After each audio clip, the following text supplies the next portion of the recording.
আসসালামু আলাইকুম। আজকে সন্ধ্যায় মোরা একটু মগ বাজারের মধ্যে করতে যাইতেছি। মগ এই আমতলি বাজারের মধ্যে মার্কেটও আছে, কাপড় চোপড় কেনা যায়, কসমেটিক্স কেনা যায়, জুতো কেনা যায়, এরপর আবার নানান রকমের খাওয়ানো আছে, যেমন ঝালমুড়ি, ফুচকা, তারপরে চটপটি।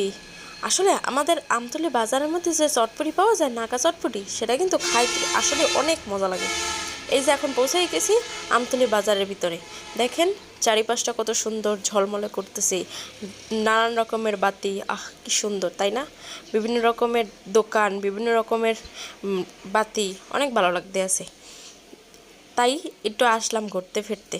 এখন দেখি কি খাওয়া যায়। তবে আমি চটপটি, ফুচকা এইসব খাইতে বেশি পছন্দ করি। তাই চলে আসছি নাগা চটপটি খাইতে। দেখেন তো কি সুন্দর করে নাগা চটপটি, নাগাগুলো কাটতে আছে। ওহ, দেখলেই লোভ লাগতে আছে, কখন যে খামু। এই এখন দিতে আছে চটপটি, চটপটির ডাল দিয়া এরপর দেবে নাগামরিচ, এরপর দেবে কয়েক পদের মশলা। ওহ, চটপটিটা খাইতে কিন্তু অনেক মজা লাগতে বোঝাই যাইতে আছে। আসলে আমি নাগা চটপটি অনেক পছন্দ করি। ঝাল ঝাল চটপটি খাইতে কিন্তু সবারই ভালো লাগে। সবার ভালো লাগে কিনা তা জানি না, আমার ভালো লাগে। আপনাকেও কার কার ভালো লাগে সেটা কিন্তু কমেন্টে অবশ্যই জানাবেন। আর আমাদের এই চ্যানেলটা লাইক সাবস্ক্রাইব করে সবাই আমাদের পাশে থাকবেন। আমাদের এই চ্যানেলটা হচ্ছে নতুন নতুন করে এই চ্যানেলটা খোলা হয়েছে। সবাই আমাদের পাশে থাকবেন, আমাদেরকে সাপোর্ট দিবেন, ঠিক আছে? এখন দেখেন কি সুন্দর কয়েক পদের মশলা দিয়ে তারপরে নাগা চটপটি বানাইতেছি।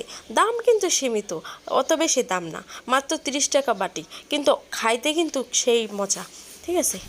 নাগা চটপটি ঝাল ঝাল গরম গরম চটপটি খাইতে কিন্তু অনেক মজা লাগে, বুঝছেন? আপনারা যারা আমতলির মধ্যে আছেন যাই এখান থেকে খাইতে পারেন। আর যারা